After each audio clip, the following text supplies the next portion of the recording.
3 weeks without a UFC event. What is a casual like myself to do? I think somebody mentioned, was it, Rizzer, Sunrise? Doesn't matter. I can't find anything outside Fight Pass. It's freezing. Everything's falling apart. Please, MMA gods, help me in my time of need. I'll take anything from the #1 org, even grappling matches. Power slap? But anything else will do. Help me! Wait, out there in the distance. Is this UFC? Yes! Oh, thank you, MMA gods! I knew you were real! I need it. Dern versus Ribas 2? 5 rounds? Apex. Well, I guess you're real, just not merciful. Splitty City Slickers! Welcome back to Split Decision Combat Sports, where Hank the Tank and the man to my left, the Idaho FightFan, occasionally agree. Meet in the middle, a time or two, but mostly disagree to the extent beyond human comprehension. And we got a lot to be split over this time around, Troopers and Splitty City Slickers. As Dern versus Ribas 2. A lot of people have various opinions about it. Will it be a good card? Will it be a bad card? I know that Lemos versus Jandaroba was a card from last year, and it ended up delivering somehow, despite looking like one of the worst cards of the entire year. So I personally have my hopes up. We'll see if the Idaho FightFan disagrees. Also, we have plenty of potential underdogs and, split down the middle picks on this Apex card as well. So lots to go over, lots to debate. And what do you think of this upcoming UFC card, FightFan? What do you think it's going to deliver beyond people's very low expectations for it as the opening UFC card of the year, or should we focus on some of the MMA outside of UFC this time around? What do I think about the card? I think it's good that there's something to cover that people are going to pay attention to. Outside of that, I don't have high hopes for it. Much like all of the UFC shows last year after 300. By the way, big thank you. Just got our first super chat on the show since being monetized. Chatterhead coming through with the $9.99. Thank you very much, man. You are the first person to donate to the show. We just got monetized as of Monday. So fuck, man. Thank you so much. Really appreciate it. It just shows how big a difference having super chats and memberships can be, because we've ignore the catch up and the PayPal down below. Those will be updated shortly. But it just shows how much actually getting monetized by YouTube can make a difference in terms of the growth of the channel. 100%. So yeah, this will be an interesting times for us, Splitty City Slickers. But let's get into our first tradition we usually do on this podcast, which is Hank's locks and underdogs, maybe to the chagrin of the Idaho FightFan. But that is a tradition that will continue until the end of time. And the first, by the way, what is up, Robert G? The card doesn't look that great, 100%. Yeah. Hank not in danger from fire. Care to respond to that? What fire? The fire that's like in the middle of the screen, or like just taking fire from people in general? I think maybe he's commenting on the fact that you had a smoke maker, a smoke machine. Oh yeah, that's right. The jalapeno stream. Yes, I was able to crawl out of hell.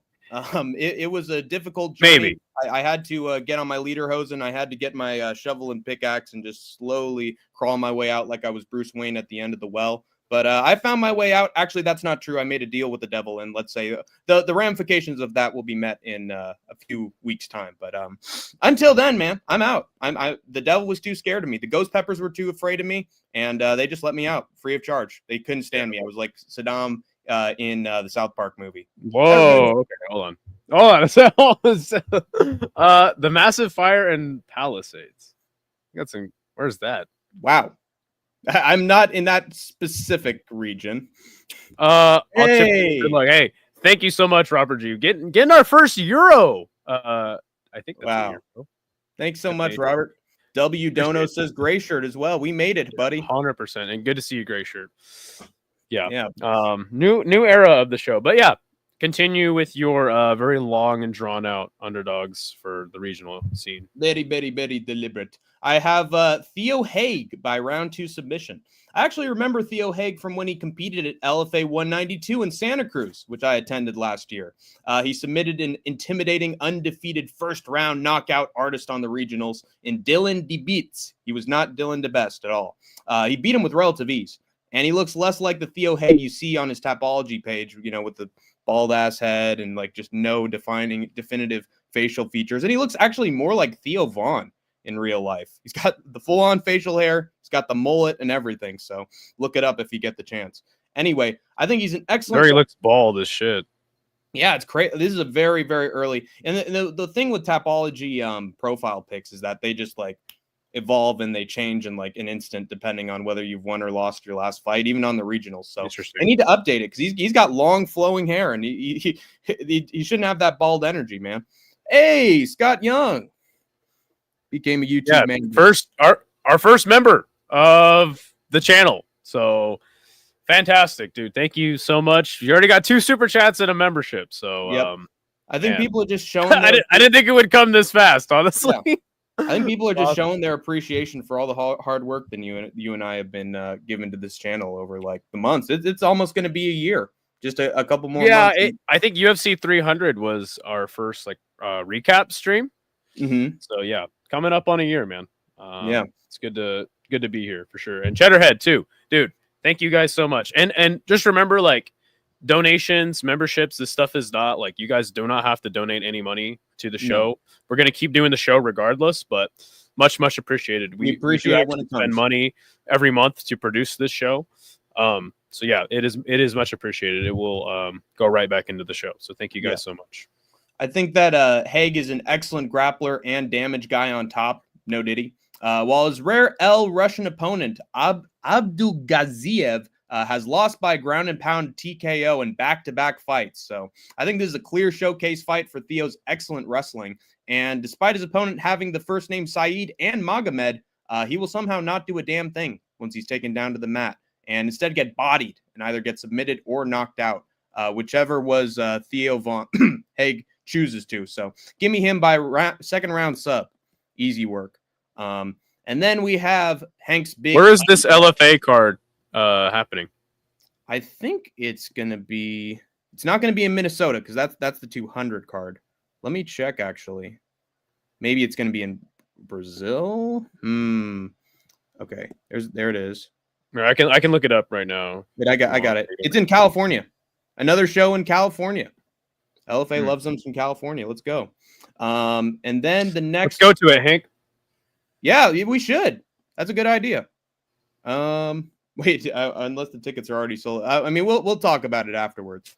But next underdog is Gabrielle McComb. I have her by round 1 submission. I'm risking it for the biscuit with this one. Gabrielle McComb is a 6-time international Brazilian Jiu-Jitsu Federation champion, and I'm banking on her elite grappling transitioning to MMA against Azeri fighter Esmira Mamadova, who's only won against complete cans and lost to a 1-1 fighter less than 2 years ago. And I don't trust like that. I'm sorry to Smira, but she's dealing with a fighter who's actually won some titles in a previous sport. And despite her last name being Mamadova, it's McComb who's going to be her mama Friday night. Give me her by round 1 sub. BJJ wins in regional MMA. Lol. So 3 hours from your house. Hey, wow. Hey, that's pretty good. All right, yeah, let's talk about that. But that's pretty much it for my locks and underdogs. Thankfully, there aren't too many regional shows this weekend. But there are the 2 major MMA organizations doing their shows. So we're going to be probably focused on that for most of this show. 100%. Woo. No, tickets are not sold out. They're not? There's a lot of tickets. Wow. All right. Well, let's talk to our people and let's see how it goes. $50 for general admission, $90 for Golden Circle. The Golden Circle. Fistful of Leather is here, by the way. Let's see if I can. It's too fucking bright. It's looking too bright to me. I have to just send this to you. You should put live at the end of your name. Oh, we can't do that. It's Too much work already. Too much. It's a little hard to find because it's kind of vague. That's why you got to subscribe and like and click the notification bell for when we go live. Is that cheap for an LFA show? That's cheap. So. That's really cheap for a combat sports show. One in Denver was 300, and that was really cheap. All right. That is an opportunity.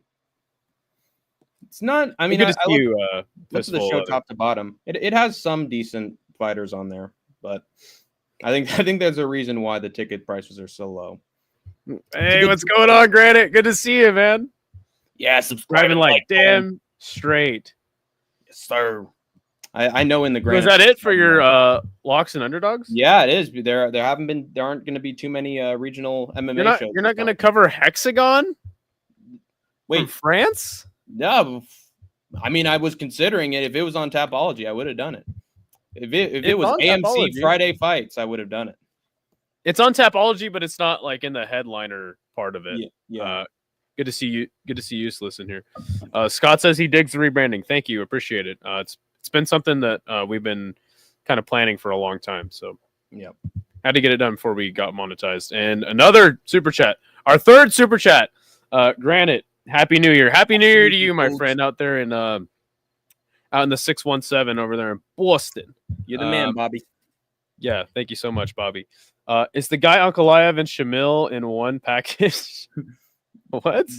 Well, ever since that tough loss to Rosenstruik, he just fell right in the Ankalaev ate him, of all people. Actually, no, he ate Ankalaev just because he's the heavyweight. And so there is going to be this thing called XKO.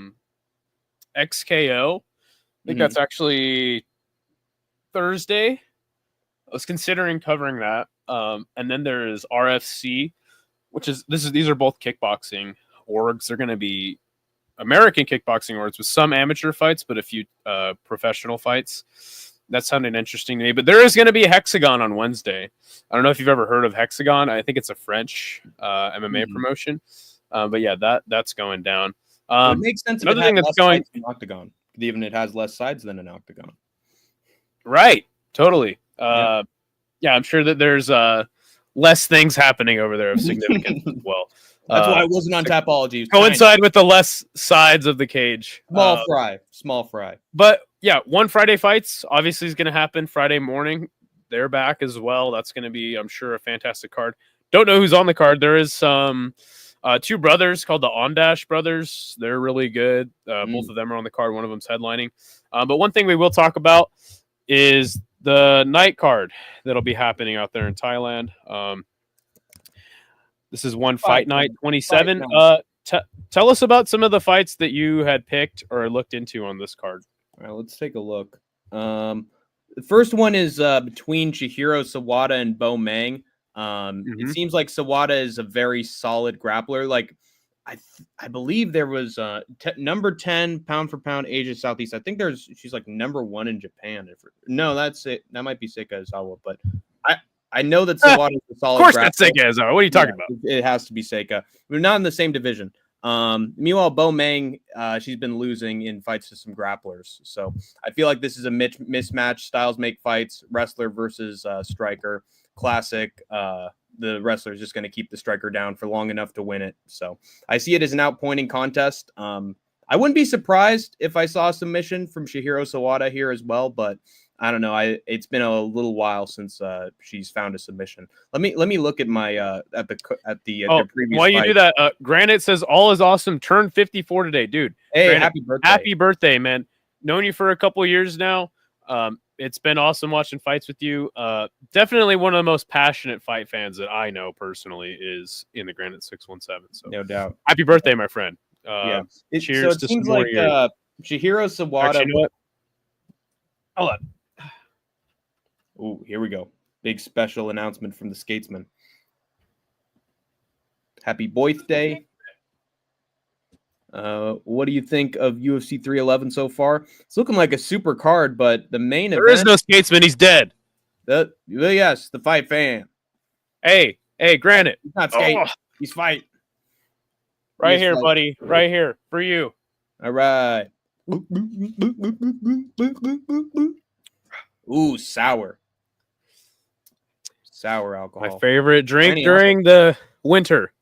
Nice. Oh yeah. Yeah. Woo! Wow. Yeah, I'm looking at the Tapology pound for pound list, and Chihiro Sawada's #1 in Japanese women, which is crazy. That is a lie and slander. Tapology should be sued and shut down. Sayori, Everybody knows that Seika Izawa is the queen. It's probably actually not a mistake.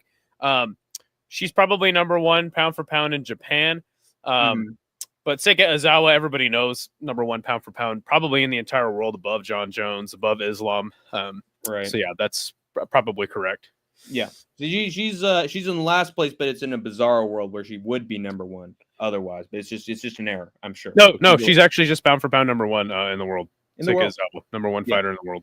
I'd like to see her versus Demetrius Johnson, GOAT versus GOAT. Oh yeah, that'd be quick, easy sub for Seika Izawa. What if it was the Mountain from Game of Thrones? Wait, the Mountain? Oh, she'd do him even worse. Body shot. She would step on his right toes. to the body. Yeah, stomp on his toes. No. No. And then just clean knee right to the body. Fight's over. He can't get back up. Yeah. Eddie Hall. He'd probably get armbarred like Big Nog, sub Bob Sapp. Probably be the same kind of fight. Yeah. Seika Izawa gets picked up, slammed on her head, comes back, armbars Eddie Hall. Yeah. I'd like to see Eddie. Put all my money on it. Versus two Seika Izawas. They both pry his legs apart like he's like a wishbone. They just rip him in half. Yeah, that would be easy work. She'd win the game. And what is up, Chummy Boy? Good to see you. Hey. So yeah, there's that. I think Sawada is solid. Once she got into one though, she started to lose her submission ability a little bit, and that's why I'm going with her by decision here against Bomang. But she seems Muay Thai fight to open the card. That'll be a banger. It doesn't matter who's in these Muay Thai fights, guys. It's just they're always good. Yeah.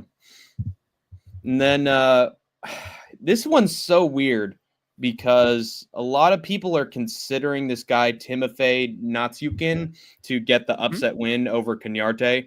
They just think that he's really mid, but he's faced Shamil Gasanov and didn't get finished by him. And then against Abdullayev, he gets knocked out. But if you'll notice later on in the card, he's fighting in the main event for a world title. So it's not like he's any slouch.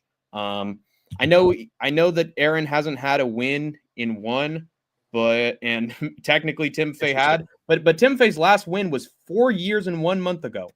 So Timofey Nastyukin used to be like a really high level guy in one, and I think personally he's just like aging out of the sport in general. Yeah, doesn't mean that he's not going to get a win here over the up and coming youngster that they probably want to get a fight, get a win in this spot against the old aging veteran. But I think for my eye, like Timofey Nastyukin, he's scrappy, but like to a fault at this point in his career. I feel like he's going to get chinned. I specifically have Kanyarte by knockout. There you go. There Will Be Mud says Lesnar versus Seika Izawa. Look, that'll probably be Brock Lesnar's toughest fight of his entire career. It might go to the second round, but by then, Seika Izawa will have definitely imposed her will, and things will get very ugly. I'm predicting 12-6 elbows, probably finish. Depends on what the rule set is. Probably knees to the head if it's in Ryzen, and then especially if she's on probably PEDs. 12-6 elbows in UFC. Yeah. Oh well, no. Seika Izawa's never done a PED in her life. No. 100% clean, best fighter in the world ever. No, there's never been another like her. Yeah. I think she would finish what she'd just pull a Cain Velasquez and finish what Shane Carwin started and just like boom, Lesnar's down. And then even if Mario Yamazaki is like, no, I want to see him die, Seika's gonna be like, okay, and then she's gonna finish him right there, and we'll never hear from Brock Lesnar ever again. Oh no, he might even die. In the cage, real bad. Good to see you, SS Jackson. Happy to have you here. Robert G says Eddie Hall slamming that brother in the 2v1 was brilliant. That was fantastic. Chummy Boy says poor Sua Black needs a win. He is the card opener. I don't know any of these fighters, but I watched LFA once and it was good. LFA can be hit or miss. To me, LFA is good outside of Dana White Contender Series time.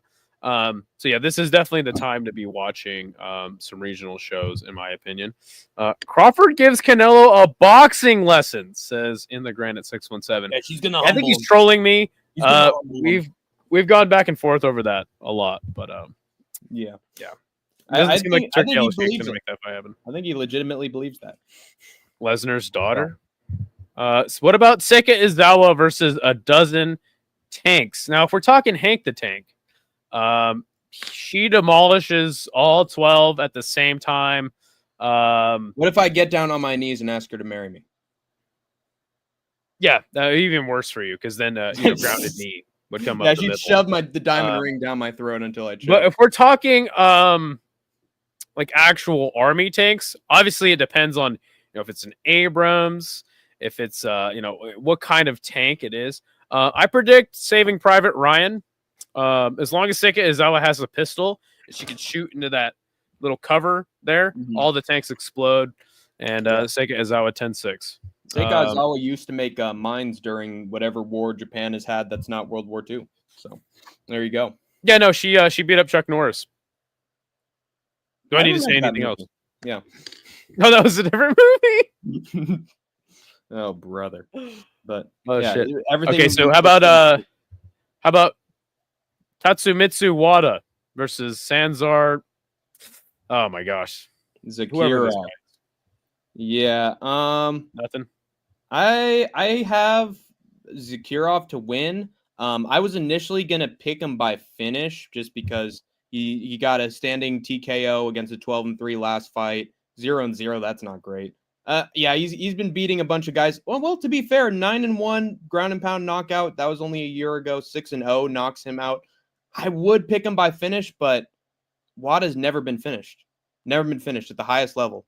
21-7, 10-4. He's winning by finish. 28-2. He took Kairat Akhmetov. Took him to a unanimous decision loss. So he's just a hard guy to put away. And for that reason, I just can't pick Zakirov by finish. But I think Wada is able to get beaten by decision. So he's not going to be the sweeper. He's going to get swept by Zakirov. Pretty easy. No pistol, completely unarmed. Seika Izawa is extremely intoxicated and severely incoherent and has no idea what's going on. What happens then if she's going up against 12 army tanks? Use her grappling. That's a little bit tougher. I still pick Seika Izawa by decision 30-27. Wow, that's a tough one. Very tough one. There was a German football player called Kuntz. It was funny commentary. Yeah. Very deliberate pronunciation of that one from the Skatesman. Oh my gosh. And they're arguing about leave it up to my good buddy Granite to get an argument started over Canelo versus Crawford. It's funny that the main draw of the card is Kulabdem with no contract in Lineker in a Muay Thai match. I'm glad you brought that up because this is you hit the nail on the head. This is my most excited. I'm most excited to see John Lineker back in the Muay Thai ring in Thailand, taking on Kulabdem. A guy, like as Chummy Boy said, a Friday morning fights guy, taking on John Lineker, the MMA fighter, UFC vet, in a Muay Thai fight. Are you kidding me? John Lineker beat up Asa Tenpao in Colorado, had a fantastic knockout, and has just looked straight up badass in Muay Thai. What are your thoughts on this fight? I mean, what is it? Depends on what the record of Utai is. Is he on a run right now? Does he have a lot of momentum? Kulabdem is just like a up and down fighter on one Friday morning fights. Kulabdem used to be in one way back. He does not have a contract right now. That is really interesting. I thought I saw him, or maybe another man named Kulabdem on one Friday fights, but apparently not contracted with the promotion. Seems like to be fair, I'm looking at the record of Kulabdem. He seems to lose to the big names. Like Nabul Anan knocks him out. Nong O kicks his ass for unanimous decision loss. Sua Black, he did knock out, but that was in the third round. He was probably a competitive fight before then. Seems like Lineker is just fantastic in Muay Thai, shockingly. And he's dealt with grapplers in his day that have really kept Lineker down, away from getting the big wins. But in Well- Muay Thai, that's not really a problem. And Yeah, what I was gonna say is, I mean, I think we know, educated one fans know the reason why Lineker is in this fight. It's because one doesn't have enough MMA opportunities for him. I imagine he's getting paid significantly less to compete in these Muay Thai fights, hence the frequency of him appearing in Muay Thai fights. I mean, you know what? Good for him. I think it's a way for him to get exposed to, like, obviously in the same promotion, but like a different fan base. See him in a different combat sports setting. He's doing really good with it, but yeah, this is all just a farce by Chaudhry because he will not pay anybody to have MMA fights, and that's actually kind of part of the main event. But yeah, well, I mean, I got Lineker. I got Lineker winning by knockout. Classic. I'm gonna ride the Lineker Muay Thai train until it falls off the tracks. So give me John Lineker. You how do you think he does in a championship fight? Who is the champion in his weight division for Muay Thai, by the way? I think he gets steamrolled and knocked out. Oh, wonderful. I don't even know who it is, but yeah, maybe he's competing at bantamweight. I think yeah, it doesn't matter. He gets screwed. He gets just like Seika Azawa. He just auto wins, This is the new version. Oh yeah. Not auto wins. She just has very triumphant moments, and there's a reason why she's the best fighter in the world. And in the intro, she's got her super fans' energy flowing through her. Yeah, he Seika Izawa versus an asteroid. Who wins? Depends on the size of the asteroid. I imagine Seika Izawa probably splits it in half, or 2/3 at least, and a new moon is created. Seika Izawa 10-6 every round. Solid. He says specifically the asteroid that killed the dinosaurs. Now that makes it a little more competitive. I think Seika Izawa loses one round. 29-28, Seika Izawa. Easy decision. Chummy Boy says it's Super Leg. Okay, yeah. Super Leg destroys poor John Lineker. Yikes. Well, let's enjoy his run to the top while it lasts. Good to see you, Kenny. Kenny used to be kind of normal. Don't know what happened to the guy, but I think he took a bad fall. Bad fall. He was like, we'll go look out, crack! Here I come! And then he tripped over, and then boing! He's never. Yeah, we'll go with that. He's fine. This grappling match. I think this is the kid that subbed Shinya Aoki in his last fight. Let me see. Or fight. No, this is just some guy who's lost to Cade Ruotolo twice. Which again isn't 3 times. Which isn't like anything to clown him for. Yeah. Anything to sneeze at. Yeah, never mind. I don't know. No one cares about grappling.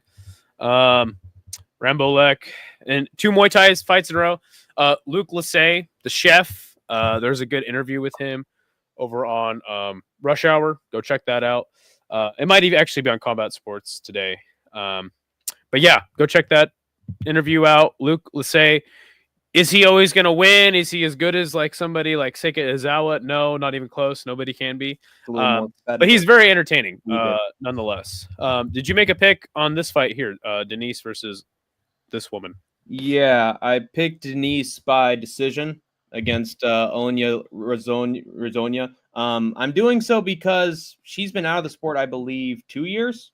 She had a very close fight with Sam Fairtex, and then I think an injury occurred, and now she's just been out of it for a very long time. It's finally back, since she's clearly a contender. She was immediately put into this interim title because they just have small talent pools in every single weight division they have.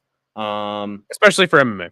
Yeah. So, no, her last fight was 3 years and 4 months ago. It's even worse. Whereas Denise beat Noelle Grandjean 6 months ago, half a year ago, and Grandjean can get some Colorado. She can get some solid upsets when she needs them. 9-4 takes her to unanimous decision. Pekin Lin 16 wins. She gets a split win, but it's still a win. And then against Seo Hee-ham, I believe she's like the Korean panda, right? I think so. Yeah, and she lost to her twice, but one of them was by split. She just seems very solid. She could be on a 4-fight win streak. And I don't know. I think she's just going to out-grapple Alyona. She's just gone from the sport too long, too much ring rust. I feel like Denise is way more active, and she's going to show. She's going to have more energy here. So you're telling me that this woman, Ilana, is that Laura? Ellie Laura? You're telling me she hasn't fought for 3 years and they're putting him in an interim title fight? I'm telling you, the talent pool is pretty damn low. It's not good. That is sad state of affairs. Really sad. And then sort of context, really. Really quick. I just have really quick thoughts on this main event. Same exact situation here in the main event: Kai Tang versus Akbar Abdullayev. Kai Tang, since winning the belt in 2022, he's only fought once, and he's defending the lightweight belt again. Again, is that due to? I mean, I think it's pretty clear that like one is just not giving these fighters enough opportunities. So yeah, very interesting fight. Kai Tang is supposed to be a big star for China. Hasn't fought, like I said. But yeah, he did beat Tan Lei in the rematch 9 months ago. So it's not a year, but it's still been gone for a little while. I think he was gone for 2 years before that. I think they were supposed to fight in 2023 and they never did. Yeah. I think he won the belt 2022 and then but yeah, it's just weird. One is just weird with their MMA champions. So yeah, that'll be one. Who's having that'll happen on Friday. Oh, wait. But we have to pick who's gonna win that fight at the same time. I got Akbar Abdullayev in that one. I have him win. Wait, no. I have Tang. I actually have Tang. Yeah, I'm picking Kai Tang as well. I got Tang by round 2 knockout. Just because he's quick. He's got very solid takedown defense, which is what got him in this championship position in the first place. Abdullayev, if he doesn't find a big takedown in round 1 and keep him there and exhaust him, I feel like he's going to get outmatched on the feet, and feels like Tong is complete enough a fighter that he can stay out of trouble here. And maybe he'll win by decision, but I think he's powerful enough that he can find the knockout in this shocking upset. So there you go. Give me Tong. Let's read through some comments before we get to the main event of our preview and pick stream. My guy, hey, Two Smelly Fingers, you my guy too. Now we need Tank Davis versus Inoue. That's going to be a little ways away. He's taking on Goodman in like a week or 2. Oh man. Who said that? It makes sense. Bobby Nizzle in the granite, dude. Yeah. We've argued about that many a time. I don't want to rehash it right now. Just a quick stop to see you both. Hey, Andrew B, good to see you. The based one is here. And his birthday's coming up too. So happy early birthday, Andrew B. Tank, are you serious? Unfortunately, he is. It's a tremendous chronic crack addiction. Well, we've known that for a little while now. Diagnosable. Tank Davis is good, but he was wearing makeup. I think you're talking about Rod Tank. So much crack. Rod Tank Davis, what's the difference? Yeah, they both got tang in there. And maybe it makes him a little tangy, a little too tangy. Tank versus Inoue, that's absurdity. Andrew saying hi. Make it up. There's no way. He means it. Happy New Year, Two Smelly Fingers, SS Jackson. How's it going, dolls? Holy shit. I don't think you need to do his accent like every time you read a comment. Sucks. Let's see. Look, the guy from Boston. Yeah, he is. All right, and he's proud of it too. Good old Doofy from a Scary Movie. Hey, Chrissy J has joined us. Hank, will you ever beat Giuliano on picks? Have I not yet? Hey, look, if he can't beat me, then I don't know. I beat you 3 times in a row to end the year. Okay, and you said yeah, but who won? Who had to eat the ghost peppers? Yeah, me, but I've clearly shown an improvement, just like the great leprechaun Sean Moody has shown an improvement over these last couple months. We're becoming new monsters, so you got to look out for us. I will beat Giuliano eventually, because the thing with Giuliano is sometimes he has picks where it's like underdogs, and it's like he's actually taking a chance picking him, but he's like, of course, this guy's gonna win. What? Because I said so. So yeah, he's gonna do it. It's sort of like you. This guy was on Contender Series. He's gonna lose. There's a little bit of confidence sometimes with these picks. It's gonna. I think guys on Contender Series. You literally are the one that's like. At least I give a reason why. You're like, this guy is gonna lose because he's a retard. It's like, okay, that's the high level MMA analysis. Negative fight IQ, and that is a real thing in this sport. Yeah, but you could just say that. You don't have to say because he's a retard. That's offensive to some of our viewers. What did I say specific? Which fight was that? Brian Spann. You called him a no-brain retard. I think many times. It's come true a few times. Let's just say that. And anyways, good to hear people doing well. Yes, sir. 54. Happy Born Day. My free trial of my 20s is still in effect. Sweet. Same. The same guy said Canelo versus Crawford is happening. All right, let's get to the picks. Shall we? You got it. So first fight on the card. Joe Selecki versus the Chajik Eagle. Does he have a funny hat? Is all I need to know. Joe Selecki. Oh, this fight is taking place at lightweight. I'm so glad that the first UFC event to start the year has a lightweight fight on it. Generally, lightweight brings the best action. Joe Selecki, though, on a 2-fight losing streak, he is 2-3 in his last 5, record of 13-5. He is the heavy underdog in this, plus 400. He's 31, 5'9". On the other side, the Tajik Eagle, he's 9-0. So he has beaten Rafael Alves with a majority decision. Josh Wick to get into the UFC via contender, and fitting that the Tajik Eagle would be fighting on the now defunct Eagle FC. He's getting some decisions, but winning a majority decision in his last fight kind of makes me a little nervous for the guy. Rafael Alves is like a middle of the road fighter, much like Joe Selecki. Definitely bringing like somewhat of a different game than I think Joe Selecki is. I think Joe Selecki is a pretty strong grappler, if I'm not mistaken. But I think I'll probably go with the Tajik Eagle. They're probably trying to build him up as this undefeated fighter.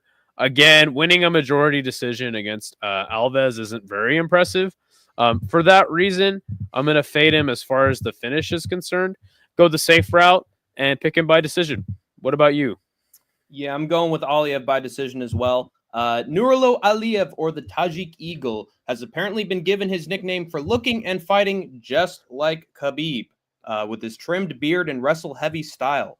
The big question in this fight is whether Aliyev will be wrestle-heavy or wrestle-dependent, given he barely outpointed Rafael Alves to a majority decision in February of 2023 and hasn't been seen since, with a leg injury pulling him out of his fight with Mateusz Rebecca all the way back at UFC 295, poor Roosevelt Roberts, and keeping him away from MMA for now almost 2 years. Luckily for Aliyev, he's now returning to fight an average Joe in Joe Selecki on short notice, after his previous opponent for this card, the Trevor Peak-hugging Yanal Ashmuz, had to pull out for undisclosed reasons. That Wiley Fox is up to something, that tells you. Anyway, old Joe Selecki has been getting slammed on his head from on bottom by Alvarez victim Drakkar Klose, and pretty much outclassed on the feet and the ground by Grant Dawson. He shouldn't be in the mood to take on another wrestler, and unfortunately for Selecki, Nurullo Aliyev's pretty much the living embodiment of a wrestler. So I think he gets manhandled on the ground here and outboard by Aliyev for the unanimous decision win. Aliyev better not doubt Aliyev. He's going to carpetbag this guy like you've never seen before. Tajik Eagle, new Khabib, trust. So give me Aliyev to win a decision in the first fight of 2025. What does Israel Adesanya have anything to do with this? Because he believes in his guy. Trust me, he seems like a fighter that would work for City Kickboxing. Up there with Oldberg and Dan Hooker. This guy's the future. I got to get him into Australia. Trust.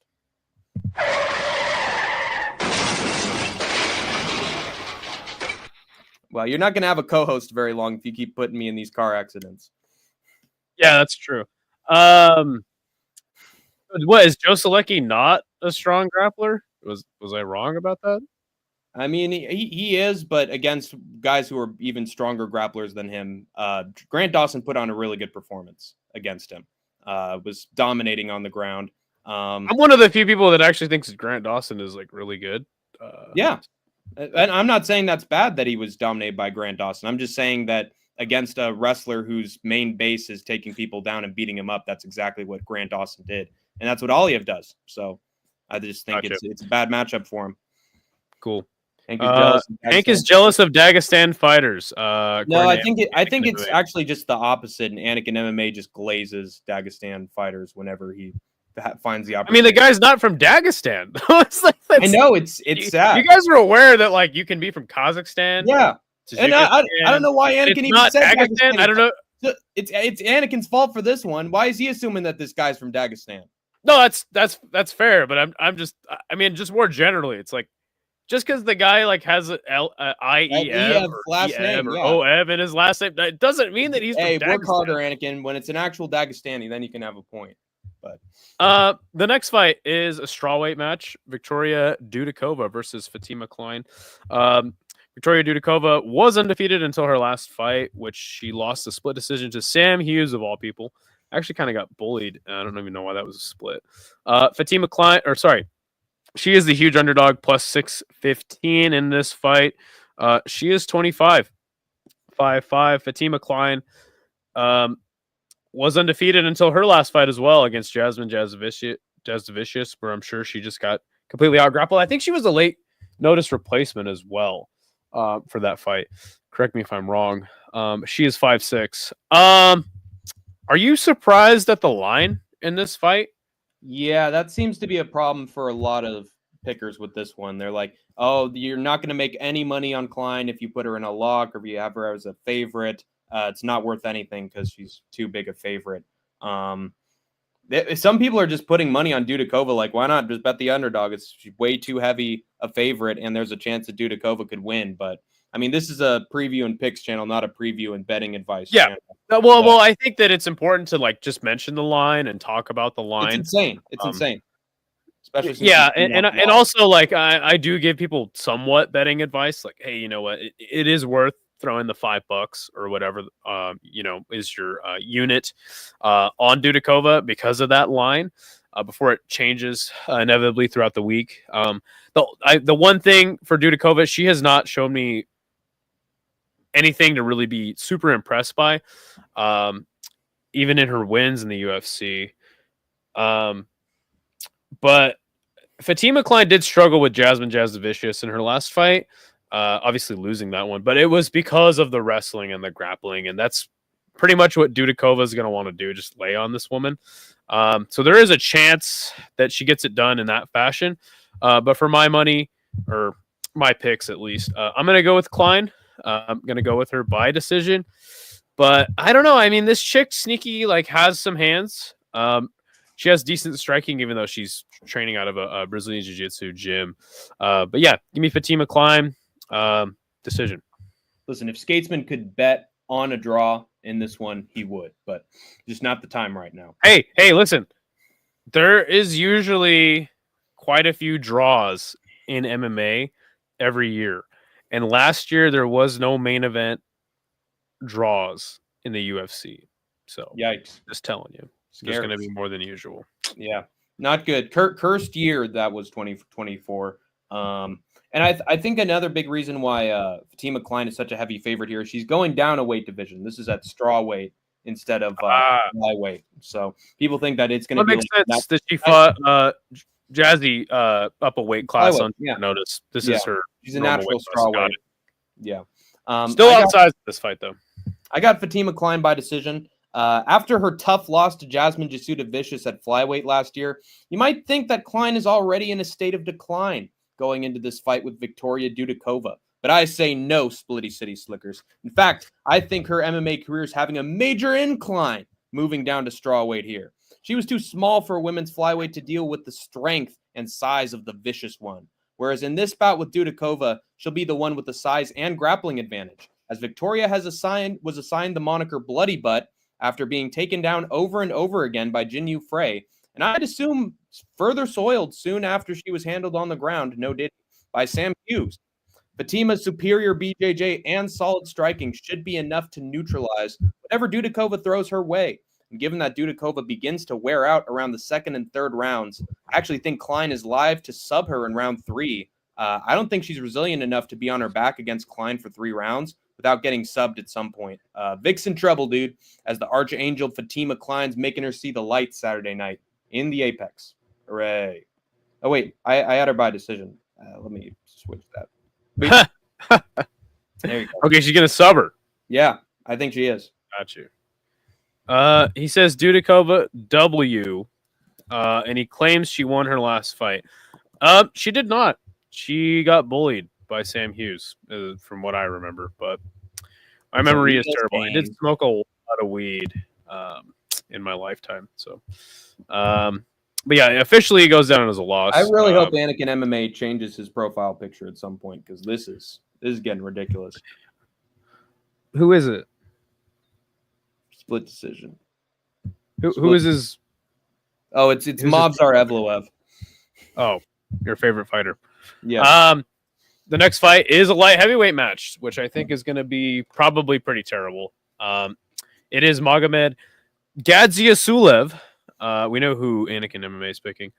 Versus Bruno Lopez. This is a fight I am not excited for at all. Gadziasulev is 9-0. He last won a fight to Brenson Ribeiro by majority decision, beating Jose Medina to get into the UFC. Fought in Brave, Eagle FC, all the classic, lists of Eastern European fighters to come up from. But is he Eastern European? Because he's from Bahrain. Interesting. He's 6'2". Going up against Bruno Lopez, who is 13-1. Only fight he lost was to the same Brenson Ribeiro by KO. Getting him into the UFC. He beat some guy on LFA before getting the call back up to the Contender Series. Yes, and beating some dude named Mikhail, whoever that guy is. Yeah, he is plus 185 as the underdog. Gadziasulev is minus 225 as the heavy favorite or moderate favorite. He's 31. I am out on this fight. I couldn't tell you who's gonna win, who's not gonna win. I think good to see you, Immortal. Good to see you. I couldn't tell you. I honestly don't care. I actually think this fight's gonna be boring. I don't have a lot of faith in the light heavyweight division these days. So yeah, I'm kind of out on this one. What is the game of Gadziasulev? Usually he relies on his speed. He's pretty quick with his striking, but when he needs to, he grapples and he does some good work on top as well. So I mean, hey, that's nothing too special, good. But he's solid.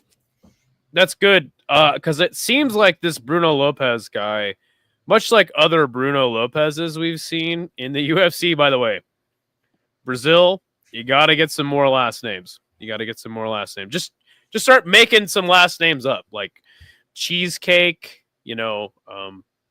Gold. I don't know. These are just suggestions. I'm more than you guys have came up with in the last 50 years. Come up with some new last names. What's that? Magomedov? Magashurapov? I think I'm talking. This is Brazil here. You're talking Brazil. Throw a Spanish flavor on Magomed. I think you got something there. Yeah. But yes. Much like other. It really is. Much like other Bruno Lopez's in the UFC, I think he's just going to want to stand and bang. Give me Gadziasulev. Give me another lay and pray fight, grappler heavy win here. But again, I'm really out on this fight. I don't know much about either, man. I am shockingly going with the round 2 knockout from Magomed Gadziasulev. Every day is a good day right now if you're Bruno Lopez. Going from a highlight reel knockout loss to Brenson Ribeiro on Contender Series to finding your footing again in LFA to getting another crack at the UFC and delivering with a knockout win over a discount Yuri Prohaska and getting signed by Dana White despite them never signing 30-year-olds. Yep, life is going pretty great for Bruno Lopez. But that happy existence is about to hit its first roadblock in Magomed Gadziasulev, or as he's mercifully shortened it, MG. So I would recommend everyone call this guy MG from now on. First of all, my G beat the guy who knocked out Lopez on Contender Series, so there's some MMA math for you. And on top of that, he's quick and has a longer reach than Bruno, which will help keep it competitive on the feet, enough for him to eventually find his timing for the takedowns, which won't be good for Mr. Lopez, as his takedown defense and work on his back have shown to be two of his biggest weaknesses on the regional scene. And since this fight's at light heavyweight, there's a good chance that Lopez gets finished on the ground if he's down there long enough against someone bigger and more instinctive on the mat. So I actually see the Master Gangster finding a finish in the second round by TKO after Bruno gets his ass plastered to the ground one too many times. No Diddy. By the way, guys, we have a no Diddy emoji for the members who are here, so feel free to post some no Diddy emojis whenever I bring that one up.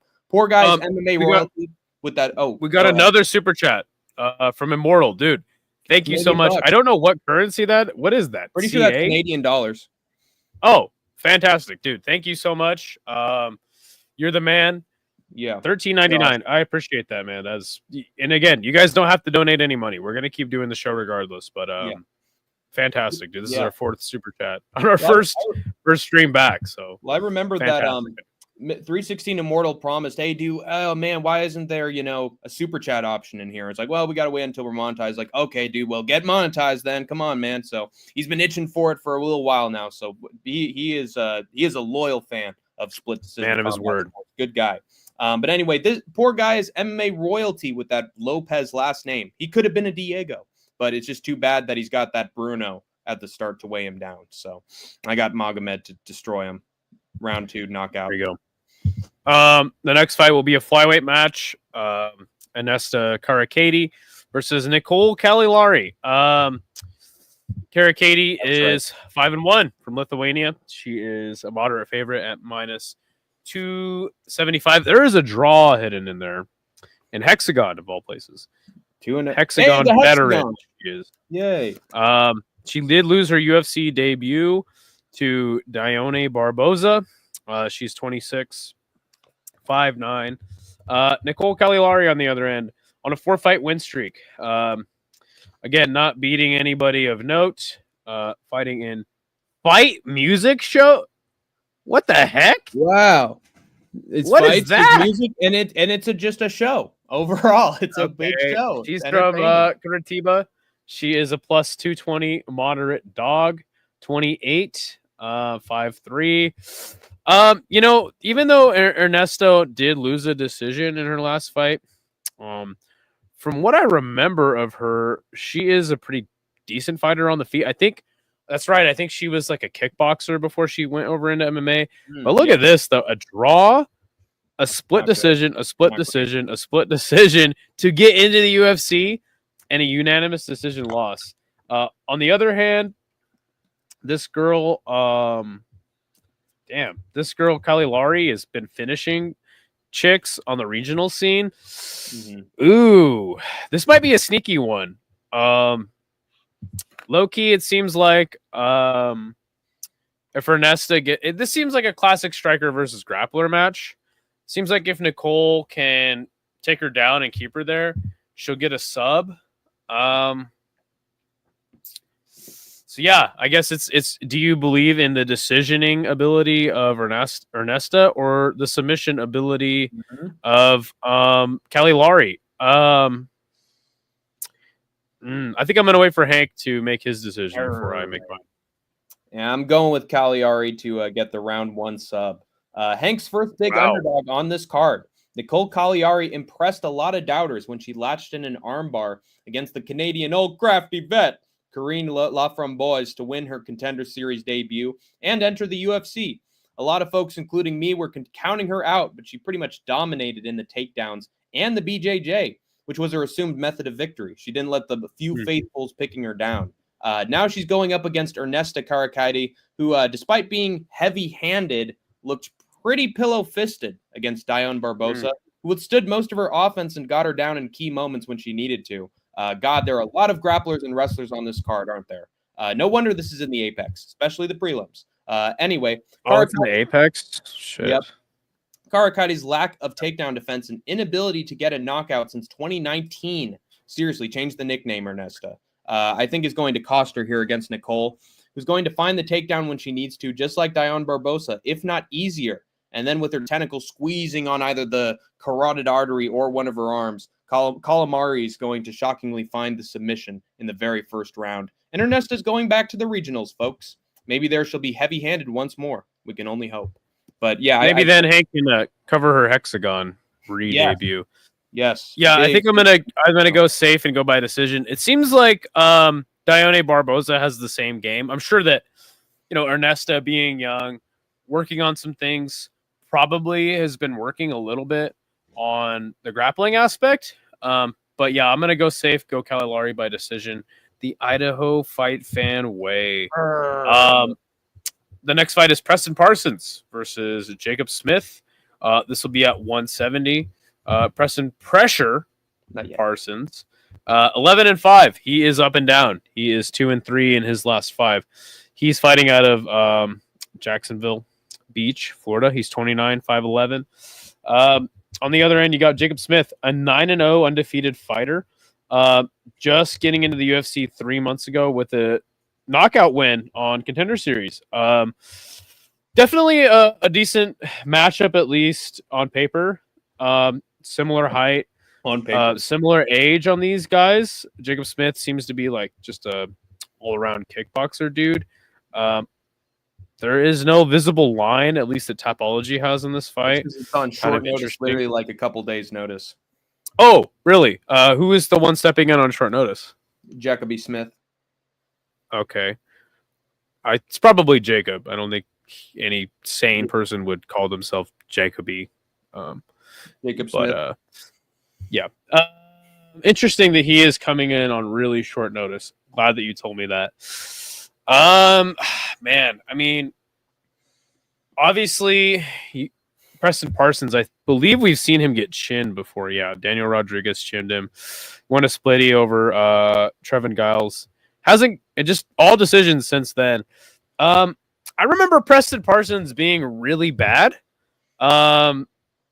Somebody that I was not very impressed with, but then he proved me wrong, winning some fights that I thought for sure he would lose and even get knocked out in. And no, he just won a decision. So is Preston Parsons good is my question to you. I think he's solid, but not solid enough. And also he had honestly an unremarkable performance against Oban Elliott. But it's up to you. What do you mean? But I'm just saying based on his previous performance. I think he's fine. He's fine against certain caliber competition. Yeah, not getting finished against Oban Elliott, I think is good. You got to think that, again, not knowing a lot about Jacob Smith's game. Again, he does train at a kickboxing academy. You got to think Preston Parsons could get him to the mat. They're both similar age, so I guess does Jacob Smith continue his knockout streak, or keep the knockouts going, or does Preston Parsons out grapple the newcomer? It's tough to say because we don't know enough about Jacob Smith's game. I think that this is definitely a sneaky fight where you would want to go with Preston Parsons just because he has experience in the UFC and Jacob Smith does not. This is definitely a tough one for me to choose. I think that whatever you choose isn't a terrible pick. But again, I don't know how to pick a Preston Parsons fight because I don't know if I've really been picking. I think I definitely picked Oban Elliott to beat him, but he's definitely proved me wrong in certain spots. So might as well keep it going. Pick him by decision. What about you? I'm going with Smith by a round 2 knockout.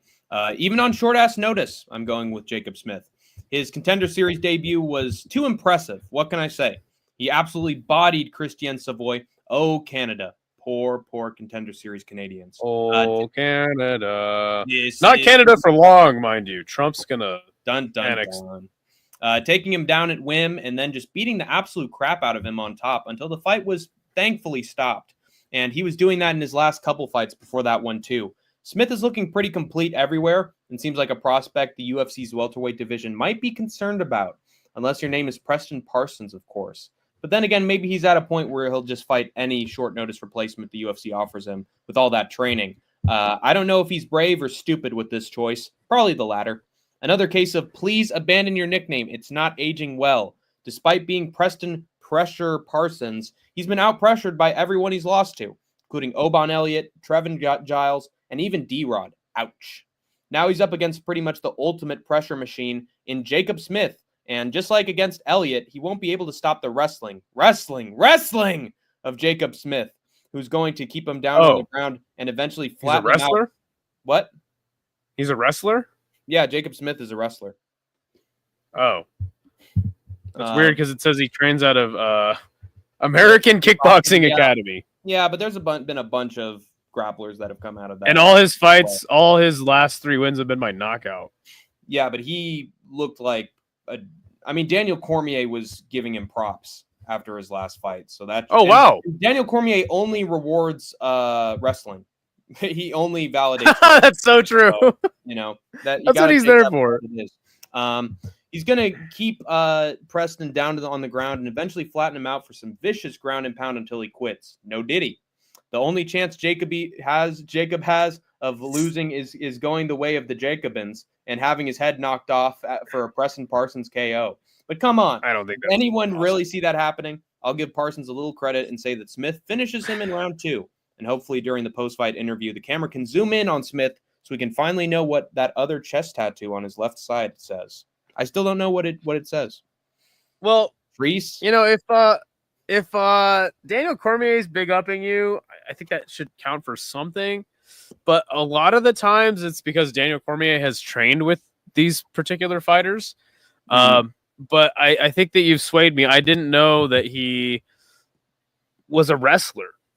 So that makes it even more impressive to me that he's getting knockouts. So I'm going to give him his due. I'm going to pick him by second round knockout, as you have as well. This next fight is definitely one that I'm interested in. It's Thiago Moises versus Trey Ogden at 155. Thank God we've got some lightweight fights to save the card. Thiago Moises, 18-8, 3-2 in his last 5. His last 2 losses were to Ludovic Klein by decision, Benoit Saint-Denis by KO. He is the minus 195 moderate favorite in this contest. He's 29-5-9. On the other end, you got Trey Ogden, who is 3-1-1 in his last 5. His last loss coming a year and 8 months ago to Ignacio Bahamundes. He had a weird no contest or draw against Nicholas Mata. Some foul was committed. But his last win was over Loic Radzhabov and Kurt Hollabaugh, respectively. I can actually fighting out of Oak Park. I can actually explain that no contest. He was basically destroying him. He was destroying Mata, and then I believe the referee stepped in a little too early or too late. There was a tap or something that was a fake tap, and he was like, "Oh yeah, stop the fight." And then it was like, "Oh no, that was actually bad timing from the ref, so therefore it's a no contest." But he might as well be on a 3-fight winning streak. Okay, got it. He's 35, 5'11". So both men have somewhat of a similar game. Strong grapplers, decent on the feet. I think that maybe Trey Ogden has a little bit better hands specifically than Thiago Moises. But Thiago Moises, definitely a very good all-around fighter. I would argue, even though their records are similar and Thiago Moises is younger, he has more high-level experience. Definitely has fought better fighters than Trey Ogden has. But I think that's going to favor and lean the fight in Thiago's favor. One way that Thiago is known to get wins has been subs.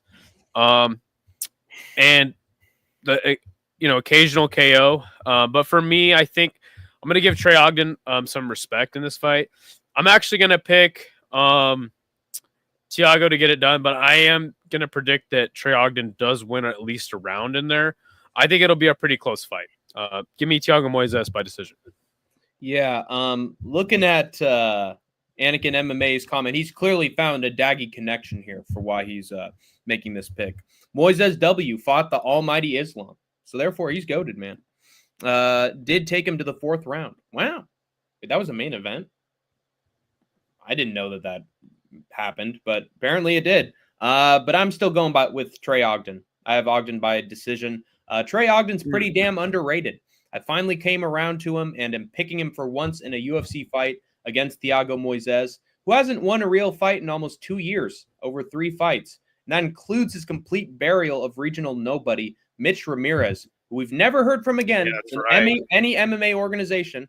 Younger, lankier guys are getting Moises down to the ground and taking his lunch money on top at this point, which makes it kind of insane that Trey Ogden's the underdog in this fight, given that he out-wrestled and He is smashed. 6 years the senior of Thiago Moises. But that can be a double-edged sword. How much of a senior is he, you know? I'm just saying he's 6 years older than him. He out-wrestled and smished Breza. No Diddy or Daggy. Solid grapplers in Loic Radzhabov and Kurt Holobaugh. This is a great matchup for Ogden, a more fight-worn guy who gets outclassed on the ground. What's the issue here? Ogden's going to pin him down, move to the back like a samurai. Oh my goodness. And by the way, unless you're trying to mock Yuri Prohaska or a samurai made of samurai shampoo, I don't get the nickname Shamurai for Trey Ogden. In some sources, it translates to Samurai Ghost, and that's cool. Just use that. Don't call yourself Shamurai. I don't get it. Of a great anyway, name. Give me the Kansas boy by yet another showcasing of domination on the ground. I think Ogden is actually very solid. And he's going to show it. Got you. Next fight will be Marco Tulio versus Ihor Potieria. This at middleweight. Look, I'll go over the records. Marco Tulio, 12-1. He just got a knockout over some guy in the contender series named Mateu, probably a Frenchman. Not a good look. Let you get close. He is a heavy favorite at minus 530. He's 30 years old, going up against everybody's favorite fighter, Ihor Potieria. 21-7. One win and 4 losses in his last 5 fights. Oh my gosh. The guy he beat was this man who, again, we've never heard of before. I think that was the guy who somehow beat Walter Walker by just getting up after he was taken down. The great Robert Brizek. He is a plus 380 underdog. He's 28 from Kyiv. Oh my gosh. So obviously I'm going to pick Marco Tulio, and I'm going to pick this Marco Tulio guy by second round KO. Maybe even first round. Gosh, man, what is the Ihor Potieria phenomenon? Just is rolling, man. This guy's still in the UFC. Big money. He's a star. He's still getting fights. And you know what? I'm just gonna say it out loud. Like, this guy might win this freaking fight, dude. Like, he might win this fight. Just when you think Ihor Potieria, the duelist, is down and out and he can't get any worse, he somehow comes back and beats a guy that everybody's like, oh, he's gonna lose to. I don't understand. Almeida a close fight. I know, dude. I don't understand. Is he getting better? I don't know. Is he getting better? Like, is he coin flip? Is this guy gonna become champion someday? Yes, you will. Yes, it's middleweight. Oh my gosh, dude! I don't. Is the Ukrainian GM3? I just don't. I don't understand anything about this man, and he's still just shoved in front of our faces. You know what? I gotta give credit to Ihor Potieria. He's a guy nobody wants to see fight, nobody cares about, and the UFC still just puts him on these Apex cards. And he still just shows up to fight, and it seems like he's actually getting better. But with that being said, I can't with good faith pick him ever in a fight, ever in my entire life. I think the guy absolutely sucks. Don't know anything about this Marco Tulio guy. He got a cool knockout in Contender Series. Is that enough to beat the almighty great Ihor Potieria? I don't know, but I don't care. Give me Tulio by knockout. How would Ihor Potieria do against a line of tanks? Oh, they would just shoot him and he'd be dead. I mean, what are we talking about? You think he'd take him to a unanimous decision loss? No, what? That's stupid. Why would you even say anything like that? That doesn't make any sense. I don't even know what you're talking about. Oh yeah, of course. Yeah, this guy, Ihor Potieria, he's a phenom. He's just not Seikazawa level of phenom. But I'm going. No, I never said he was a phenom. You said he was a phenomenon. It's a phenomenon that this man is still in the UFC. That's what I'm magical. Saying. He's magic. He's incredible. Must be. I'm going with Marco Tulio by round 2 knockout. Give me Tulio by knockout, however he wants. God, I wish Peteria hadn't won against Robert Brzezek, so we'd be rid of him already. But I guess this sport is merciful to the least deserving people sometimes. The most deserving usually get it the worst. Aldo. Anyway, Peteria made his fight with Cesar Almeida close. Great. Tulio has way better technique and range to his striking. Only lost once in 13 fights. Beat Yuri Belgarui in a kickboxing match and should have got a UFC contract on Contender Series the first time around. Instead, he got into the UFC in maybe the coolest way possible with the spinning back body kick, body shot, KO. Crap, does that imply that John Jones's KO of Stipe was kind of cool? God, I hate this timeline. Knock his cool block off, Tom. The point is, Tulio's great, Eeyore's terrible. Simple as that. Marco, Peteria. So, give me Marco to in the second round somehow. It'll Mud says, I don't understand why there's any phenomenon about Peteria. The guy retired Shogun and then mocked and taunted him after. Yeah, but see, that was a long time ago. Lost a bunch of fights, and he's still here. He's trash. Yeah. What is up, Shiloh? Good to see you. Learn by doing, baby. Let's go. Why is he still here? Exactly. Ehor will never be cut. We're in Ehor purgatory. Dude, yep. Dylan might be onto something. I am actually gonna bet Ehor Peteria has some sort of dirt on like Hunter Campbell or like Mick Maynard or somebody, and that's why he's still here. Or maybe just somebody's paying him a lot of money or paying the UFC money to have him here. Like maybe this is like a boxing rankings type thing. LOLC is saying the same thing as me. 100%. Had a lot of great dinners with Dana and Hunter. He's a good personal friend of theirs. Also, they want him to go. They want him to go on a worse losing streak than Tony Ferguson, so they can give Tony some. Yeah, maybe that's what it is. Guy obviously wins against the line of tanks. I don't know what this is. Yeah, no. The only person that would win against the line of tanks is somebody who is not a person. That is Seika Izawa. She is above all of us. She's better than everybody. So yeah, I don't know what's confusing about that. Anyway, next fight. I can't see her though. She's the size of an atom. Anyway, next fight. Seika Izawa? No, she just fought on Ryzen New Year's Eve show, the best, highest level card of the whole year. Yeah, I don't know what I don't get the joke. She's an atom. Anyway, keeping it. Yeah, I know. I was being ironic. Yeah. So Jose Johnson, this massively freakishly tall flyweight at 6 feet tall. He is 16-9, 3-2 in his last 5. He lost to Asuel Mabayev. And Damon Blackshear twistered him. Fantastic. He is going up against Felipe Boons. Same in his last 5, 3-2. Lost his last fight via knockout. Joshua Van almost took an entire year off to come back and fight this massive weight bully. Damn, this guy lost to Juicier Formiga, dude. Remember Formiga? No, I don't actually. You don't remember Formiga?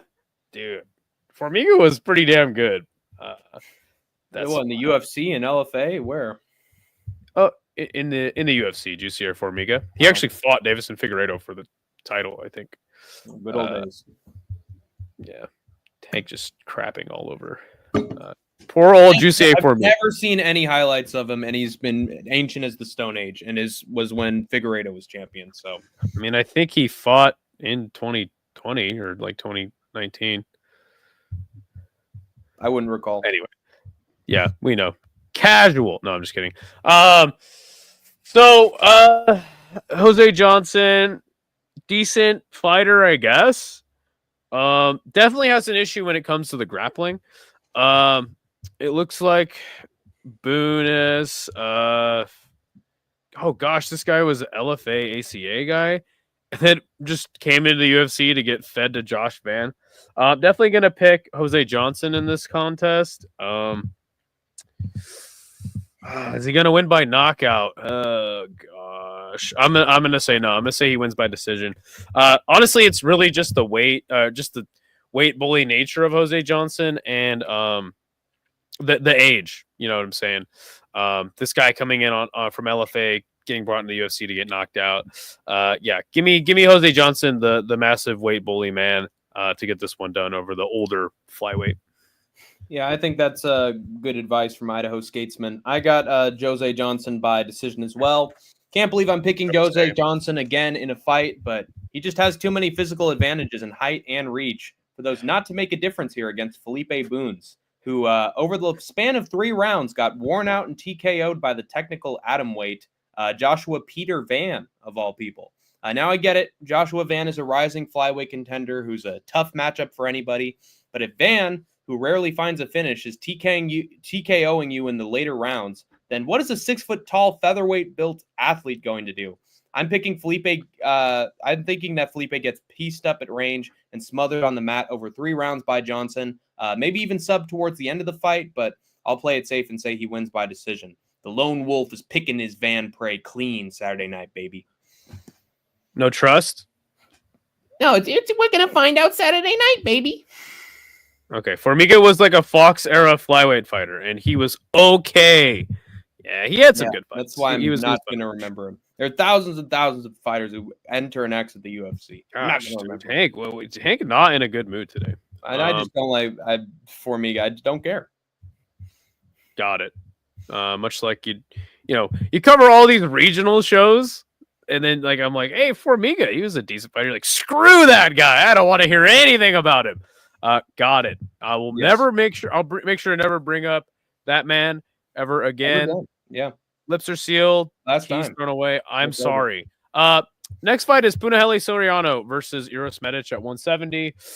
Puna is 10-4. 3 of those losses have come in his last 5. He's 2-3 in his last 5. His last win was the Miguel Baeza. That was one we all missed. I remember that. But yeah, getting subbed by Dustin Stoltzfus and knocked out by Roman Kopylov, who we now know is like pretty damn good. Speaking of which, he'll be on the card later. He is a plus 165 underdog, 32 out of Hawaii. I don't know why I said it that way. On the other end, it's Uros Medic, Hank the Tank's favorite fighter. He's not bad. I enjoy him. He's very entertaining. Okay. Yeah. So was Juicy A Formiga. Just saying. He was. Wasn't. Uros Medic knocked out Tim Means 8 months ago. Last loss to Mikdelbek Orobai. Not from Dagestan, by the way. But yeah, he is 3-2 in his last 5. Look, Punahele at one point was a pretty decent fighter. Like, had some power, could wrestle, didn't have a gas tank. But was exciting. You know what I'm saying? Came in to put good fights on. Obviously, he won his last very sloppy match against Miguel Baeza. That was actually pretty entertaining to watch, even though it was somewhat horrible in the same time. But honestly, I cannot pick Punahele Soriano to win a fight against anybody with a pulse. I thought that Miguel Baeza would be that guy. But turns out Miguel Baeza has fallen off a cliff, much like Punahele Soriano and probably Juicy A Formiga, respectively. Yeah, give me Uros Medic. I honestly, I don't think Punahele has the cardio to go 3 rounds at this point. So maybe a TKO in the third. Really, the biggest issue for Puna in this fight is just the fact that he wants to swing and bang, much like Derek Lewis in Houston, Texas. I think that he'll get knocked out by Uros Medic, the doctor. Give me Uros in the second round to get a knockout. Yeah, I'm going the same way that you are. I'm going with Medic by round 2 knockout. I don't think this fight is all that close. I know the wrestling threat is there for Punahele Soriano, but the only wrestlers that have given Uros Medic problems were tall, lanky-ass Jalen Turner and tough-as-nails caveman crotch sniffer, yes, did he? Mikdelbek Oralbai. Maybe 2 of the toughest possible guys you can have on top of you at lightweight. And Punahele doesn't rank even close to the best wrestlers in that weight division. The only reason he was on top of Miguel Baeza was because Baeza actively kept searching for a leg or some other unorthodox submission. Oh my gosh, that's right. He kept going for like heel hooks and stuff. Accepted bottom position when it didn't work. That was a sorry-ass performance for Soriano, even with a win. Medic isn't going to be looking for any submissions. He's going to try to knock Punahele the fuck out, and he's going to do it too, because Soriano's been a Dustin Stoltzfus victim, getting dusted by Stoltzfus on the feet. Soriano's not a wrestler, and if he exchanges with the excellent, well-timed striking of the doctor, it's going to be a very painful physical exam for him. I predict he acts as such, and Medic times a punch that floors him. I'm thinking in the second round. Medic! So, give me the Medic. He needs a Medic. Punelli Soriano. Okay, this next fight is Austin Bashi versus Christian Rodriguez. C-Rod, what was he a bantamweight, and then he missed weight enough times that they said, hey, you got to fight at featherweight. Yep. Okay, so I had that correct. And then lost to Jude. So Austin Bashi is 13-0. He just got a win 4 months ago on the last Contender Series show. I remember this. By submission, he's 23. He's undefeated. I might have already said that. He's fighting in Legends Combat, the great Legends This is Combat. how legends are made. He went up against C-Rod, who last got choked out by Julian Erosa. Not a good look, but anyway, we'll get into that. So yeah, he is 4-1 in his last 5. He's 27 out of Milwaukee. He is the plus 195 underdog. Austin Bashi, the minus 235 favorite at this current time. I don't get it. I don't get the line. I know there's a lot of haters on the internet of C-Rod because of him missing weight. Hank the Tank being one of those men, because he is in the MMA guru cult. So he believes anything that man says. C-Rod, he's a weight bully. He's ruined multiple prospects by cheating. And then in featherweight, he was given a robbery against Isaac Dulgarian. So he just breeds fucking corruption wherever he goes. So fuck him. Yeah. I think that is a direct quote from an MMA guru video. No, it's not. So yeah, I don't understand the line, especially because Austin Bashi, though, clearly has very good grappling. I wasn't really that impressed with his Contender Series debut, especially in the striking department. Again, the grappling of him was pretty damn good. He did end up getting the submission, and 23 years old, gets signed to the UFC. I'm going to actually ride with C-Rod here. Does he get a finish? I mean, he did have some hard-fought wins against Raul Rosas, Cameron Simon, and Isaac Dulgarian. Maybe it's that Cameron Simon unanimous decision win is why a lot of people are not super high on him. But I'm gonna ride with C-Rod. I think you get subbed by Erosa. They give you this new prospect guy.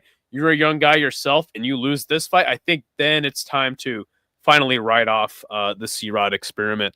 But yeah, like I said, give me C-Rod. I'm actually gonna ride with him.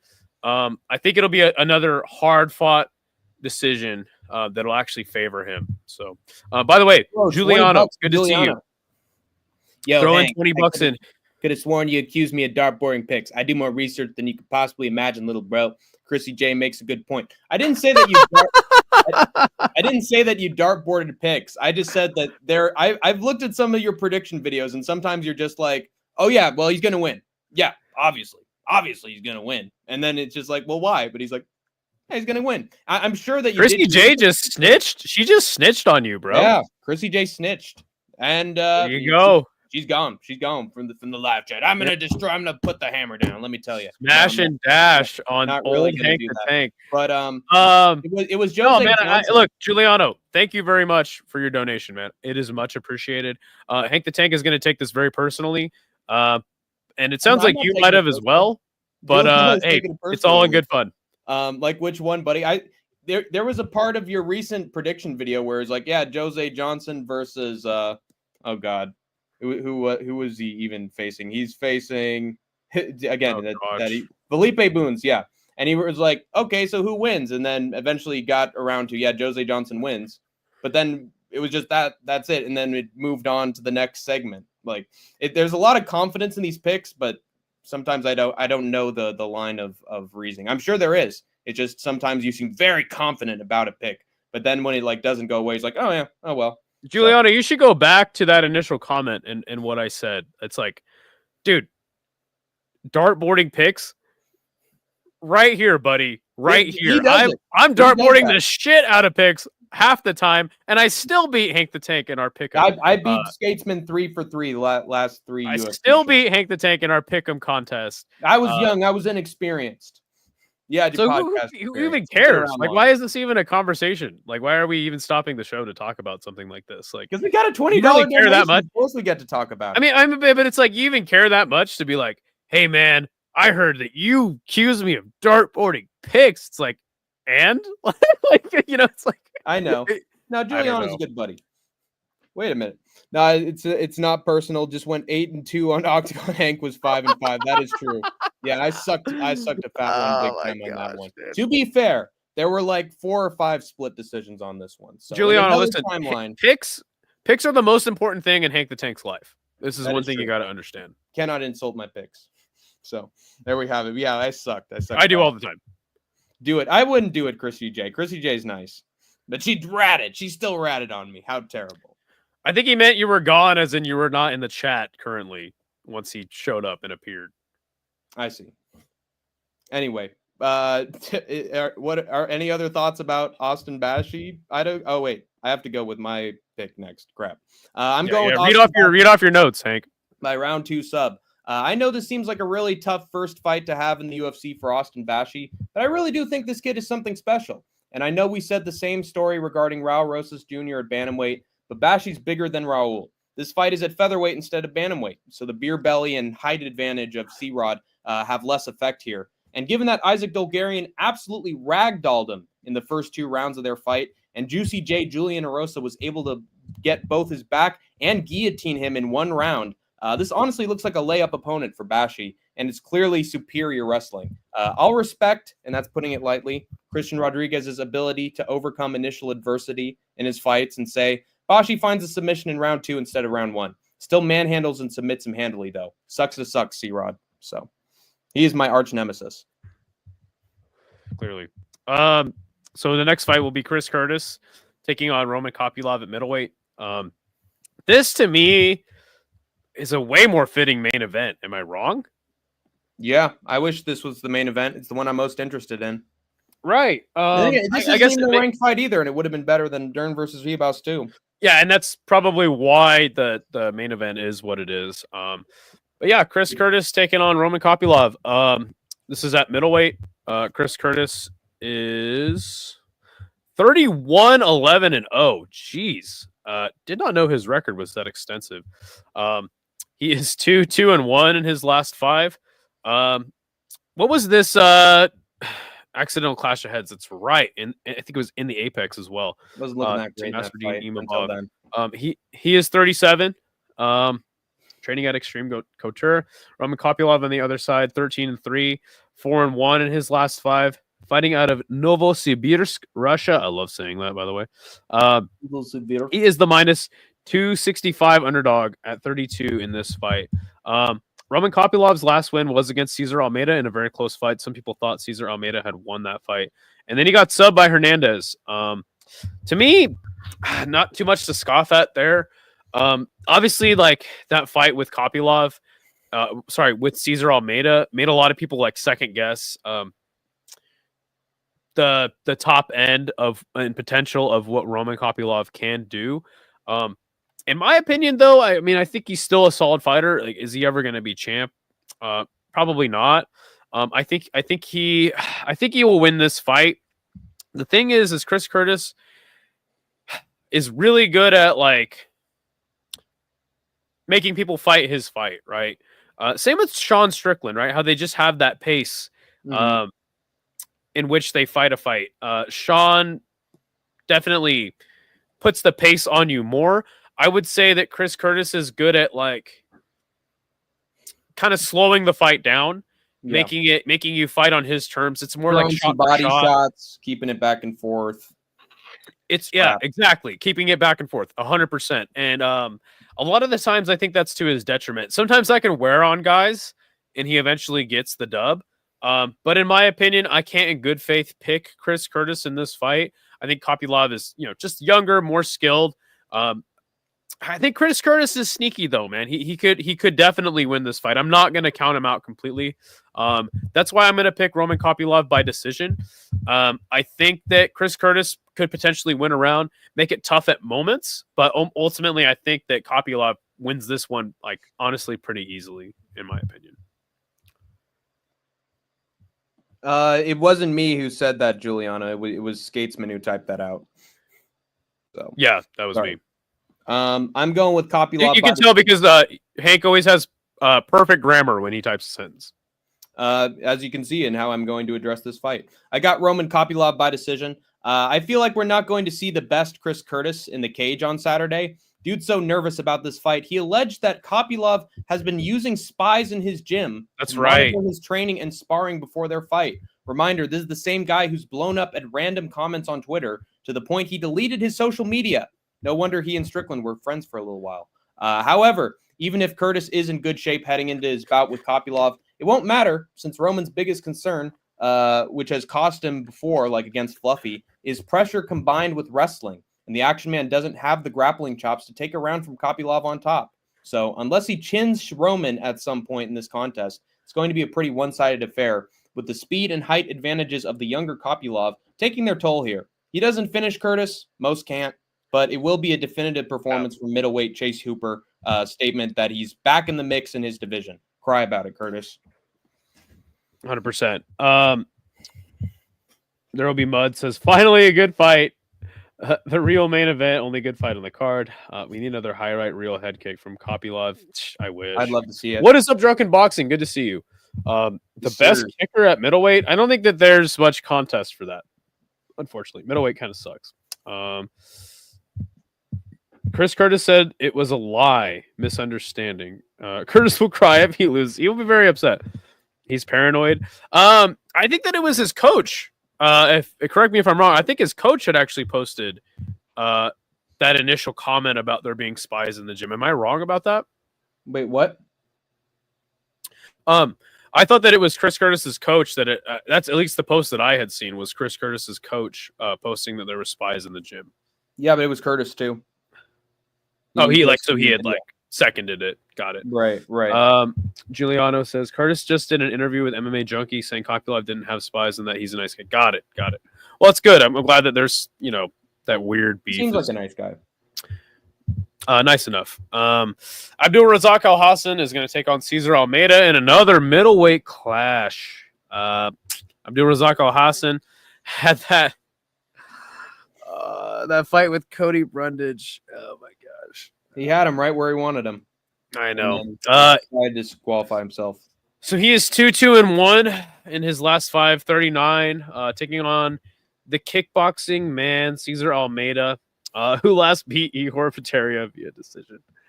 Oh my god. What world are we living in? Look. Legend. Oh my gosh. Part of me wants to pick Abdul Razak Al Hassan in this fight, right? Like he looked really good against Cody Brundage in his last fight until that weird stoppage. I think, and again, this is always the same thing over and over again when some kickboxer comes in the UFC. Can Abdul Razak Al Hassan wrestle him? Well, Roman Kopylov couldn't, at least to effect that really did anything significant in the fight, in my opinion. So I don't think that Abdul Razak Al Hassan will show Cesar Almeida something that Kopylov didn't. Cesar Almeida is working, hopefully, on his grappling chops. So I'm going to pick Cesar Almeida here. This is a tough one, man, because I think Abdul Razak Al Hassan is ripe to be KO'd. I have seen this man stiffened up and seasoned out via knockout before. But don't forget, Abdul Razak Al Hassan, he's got some power, dude. He's got some power, and I think that he could knock Cesar out as well. It's definitely a stretch, but yeah, gosh, it's just so tough because we don't know how good Cesar Almeida is really still. And that fight with Ihor Pateria definitely dropped his stock quite a bit. He couldn't finish Ihor Pateria, who was getting finished right, left, and center by anybody with a pulse at middleweight, unless besides that one guy. What was his name again?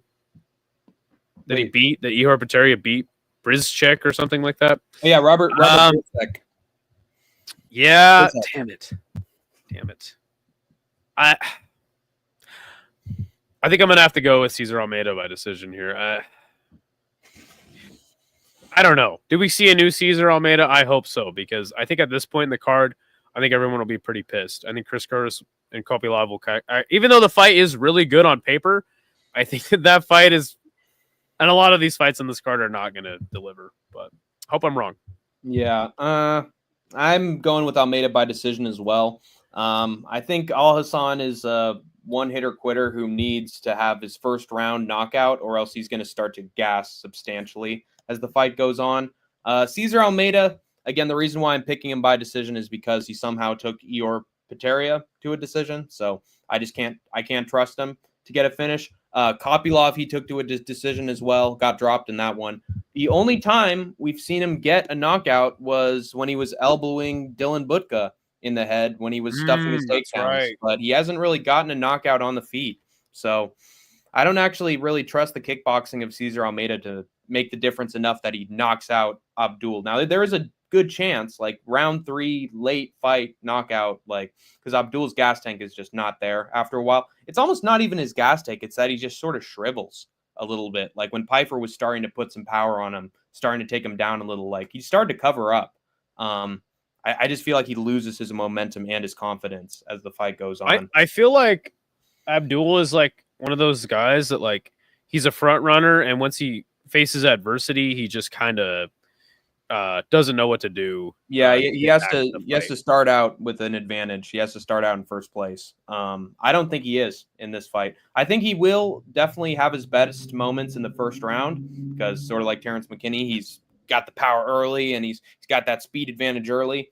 But I think Almeida has played enough of the long game in the UFC that he can survive Abdul Razak Al Hassan and then maybe get a finish in the third round. But I'm thinking decision. And it's going to be a string of them, too. I'm sorry to tell everybody. We just put decisions. Well, I hope you're wrong. I hope I'm wrong, too. Santiago Ponzinibbio taking on Carlston Harris at welterweight. The Argentine dagger, Santiago Ponzinibbio, is 29-8. He is 1-4 in his last 5, just like Ihor Peterio. What world are we living in? This one's a pick'em, near even. Ponzinibbio, 38. On the other side, you've got Carlston Harris. 19-6. He's 3-2 in his last 5. He last lost to Chaos Williams and got viciously knocked out by him 7 months ago. He's 37. Look, Santiago Ponzinibbio at one point was on a fantastic winning streak, capped off with that fantastic knockout of Neil Magny. But after taking his long layoff and coming back to the UFC, I mean, he's just not that dude anymore. He's much slower. And again, he's 38. So, nothing against him. Personally, and this is just a hot take. It appears to me like a dude's been juicing a long time and he looks like really flabby. Like he's cycled off and it's just not looking right anymore. On the other side, you have Carlston Harris, another like pretty much middle of the road fighter. Last got viciously knocked out by Chaos Williams. But I actually think that Carlston Harris is the more well-rounded fighter of the two. He's definitely has some grappling chops that I don't think Santiago Ponzinibbio has. I also think it was like a knee injury that had Ponzi scheme out for a long time. It was. I understand why this is a near even fight. I wouldn't fade you either way. You picked either guy. Just from what I have seen in recent years, I think Carlston Harris has a little bit more gas in the tank. Been through a little bit less wars. I know he just got viciously knocked out by Chaos Williams. I'm still going to pick him, though, by decision in this fight. What about you, Hank? Yeah, I think I'm going to pick Ponzinibbio. We finally have a disagreement on picks in this one. I just like... We've had a few. I like what I'm seeing from Santi. So I know that he's lost his last couple fights, but he's always in it in a fight. Like he was in it against Muslim Salikov. Definitely a dog. We've seen how Muslim Salikov's done since that fight with Santiago Ponzinibbio. I know it was against Song Kanan, but still, I mean, I don't think it's the biggest stain to lose to Muslim Salikov right now. Whereas Carlston Harris was taking on Chaos Williams. He's got power, not much else, and he just got knocked out, basically. It seems that Harris really relies on his wrestling and his submission ability in order to win his fights. I don't know, man. I just think that Ponzinibbio is solid enough on the feet and has enough BJJ and grappling that he can neutralize what Harris has for him. Because if this stays on the feet, I just feel like Ponzinibbio is going to outpoint him. I feel like he's going to have better technique. I still think there's a little talent in him left because he didn't get finished by Muslim Salikov. Thank God. But I'm sorry, dude. Dude, it's Muslim Salikov. Like, I old know. as hell Muslim Salikov. Yeah, bro. but he's just gonna make you pay if you keep calling him old ass Muslim Salikov. Dude, When he's spinning wheel kick Song Kanan, I have he's been. like, take that. Anybody who's doubting him, I've been a long proponent that Muslim Salikov deserves his respect. First fighter, first foreigner to win a Wushu Sanda tournament in China. That's no fucking joke. Dude, Muslim Salikov's washed as hell. Okay, can he still execute a perfect spinning back kick and knock out Song Kanan? Hell yeah, he can, dude. He would knock me out clean. But the guy's old as hell. He's washed. Clearly not washed enough to not pull off some insane wheel kick at 40 years of age. Okay, but what I'm saying is you're like, oh, because Santiago Ponzinibbio didn't get finished by Muslim Salikov, that means he's good. It's like, what? To be fair, he was getting taken down and beaten up by Muslim Salikov in that fight. He still managed to get to his feet and make it a close contest, but I don't know. I just think that I think that his grit. I think that's crazy. I think that's crazy. Just analysis to just be like, well, he's really good because Muslim didn't knock him out. It's like, what? So I'm going with Ponzinibbio by decision next fight. How about it? Oh man, Hank is mad. Let's go to the main event. Oh, cussing at me now. Are you gonna apologize later for this? Nope. I'll just stay at it. So sounds good. Main event: Mackenzie Dern versus Amanda Ribas, taking place at strawweight. Mackenzie Dern. Oh, by the way, this is a rematch. Amanda Ribas did win the last fight. I think it was up at flyweight though. Do you remember if that's true or not? I don't know. That's right. Sure. You don't got to look it up. I know that you're all upset now. 14-5 is Mackenzie Dern's record. She is 2-3 in her last 5. Last beating Lupita Godinez. She's 31. She is plus 175 as an underdog in this fight. Amanda Ribas on the other side, 13-5. Up and down. She's 2-3 in her last 5 as well. She is a minus 210 favorite, 31 as well. Her last fight was a decision loss to Rose Namajunas. Her last win was a knockout, actually, of Luana Pinheiro with a spinning wheel kick, which is just crazy. So this is definitely a close one. I think that Mackenzie Dern has improved just very little since her UFC run has started. And Amanda Ribas, I think, has reached her peak. So I think that there's still some room for Mackenzie Dern improvement. And just from what I've seen from Ribas, she's hit her peak and definitely somewhat on the decline. I think at the time of their first fight, Ribas was at strawweight. He was at the same weight class. Okay, got it. So yeah, Ribas has actually had experience up at 125. But anyway, that's beside the point. Dropping back down to take this fight with Mackenzie Dern. At the time of their first fight, I just feel like Mackenzie Dern was way more inexperienced, and Ribas had a lot of advantages over her. With that being said, I think this will be a close fight, and I think that Dern can win. Just that Mackenzie Dern, man, like, she has one skill, and if you can't get the fight to that position, then it's nullified, right? Like, she has no good takedowns. Is Ribas willing to grapple with her, like play that grappling Brazilian Jiu-Jitsu game and potentially get trapped in a submission, possibly? But I got to go with Ribas here. I think she's just a better, like, all-around fighter. I think that a submission. See, I don't know, man. I think it's possible Mackenzie Dern could win 2 rounds. But again, I'm saying this will be a close fight. Give me Ribas by decision. Yeah, I'm going with Ribas by decision too. I just think that Dern hasn't really changed that much since the last time they fought. She's got solid grappling, but then when it comes to the stand-up, she's just noodle arms, swinging at air, doesn't know where she is. Got absolutely destroyed by Jessica Andrade. To be fair, she was going through a rough patch, and she was in her garage.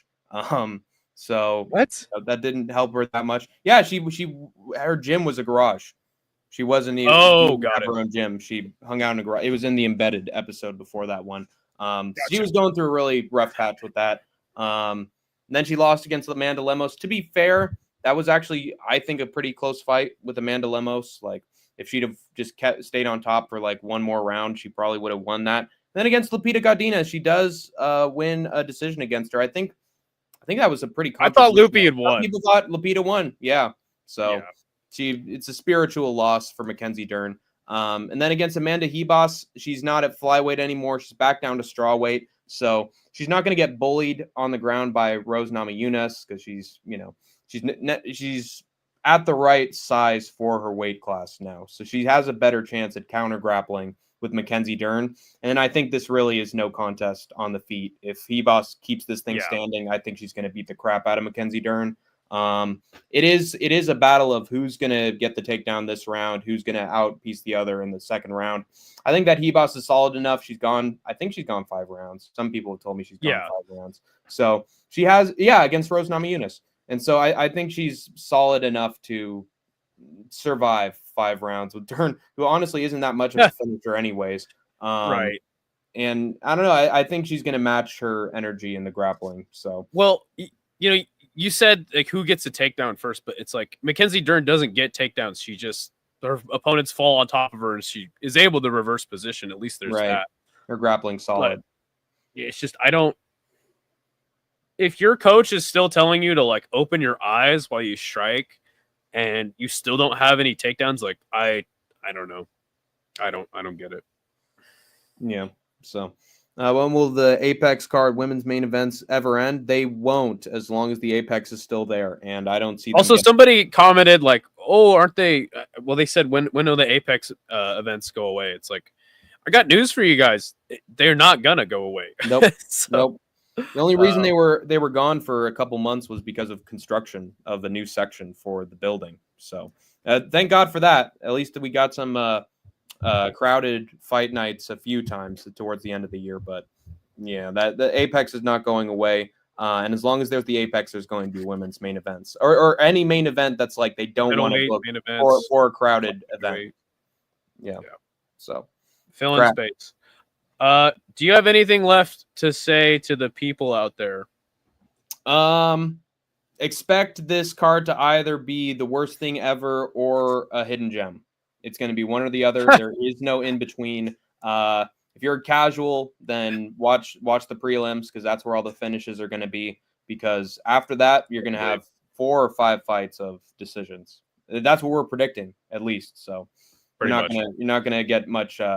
And to be fair, there are lots of fights that me and Skatesman have picked by decision that have resulted. Oh my God, round 1 knockout in 2 minutes. Totally. So again, that's why I say expect this to be either a hidden gem or a disaster. Because and again, it's Tapology. It's you got to pick it strategically. A lot of times you go with the decision just to be safe, But yeah, with that being said, I think that's it for us on this side. I think the tank's getting a little crabby. So he's ready for a change. What the hell? Yo, the sign is real simple, B. It says wrap it up. Wrap that up, B.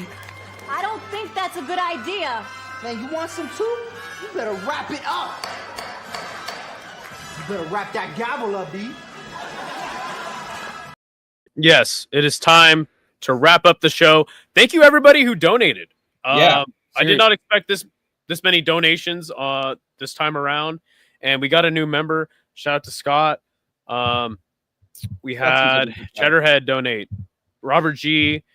2 new members, Scott Young and Cheddarhead. Shout out to you guys. Granite. 316 Immortal. Giuliano, thank you. Coming in with the heat. Probably the whole reason why Hank's actually mad right now. No. And another $5 from him. Thank you guys so much. And that's it. That's it for us, man. Hank, are you going to be doing your Wednesday show and a tier list on Thursday? I'm going to try. So stay tuned for that. You'll be watching it as soon as it's announced. Might be an hour before the show starts, but I'm going to find a way to get it done. So I got nothing else to do. Cool. All right, man. Well, that's it for us. Do you have an outro for the people? I know that we had a different outro when it was Skate Tank, but this is now Split Decision Combat Sports. Do you have a new outro for the people? Yes. You have escaped Splitty City.